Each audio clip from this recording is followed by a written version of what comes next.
Do'stlar, mana o'sha va'da qilingan Damazga keldik do'stlar. Toshkent Chinozdan akalarimiz safarimning 3-kunida agar rostdan piyoda umraga yetib borsang, shu Damazni berib yuboraman degandi. Bilasizlar do'stlar, mana yangi jild.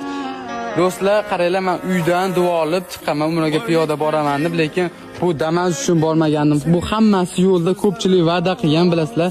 Eng amalda ko'rsatgani shular bo'ldi. Kattakon rahmat sizlarga.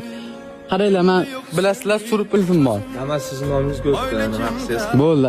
Do'stlar, bilasizlar, yo'l davomida Allohim menga hamma nima bo'lsa mukofotini berdi. Endi xullas aka, ko'p marta aytdim, surpriz bor deb. Endi shu Damazni bitta obunachimga berib yubormoqchiman. Yo'q, rostdan. Hozir yoki berib yuboraman.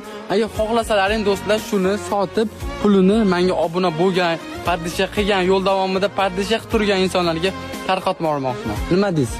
Lekin Shu narsani qilmoqchiman.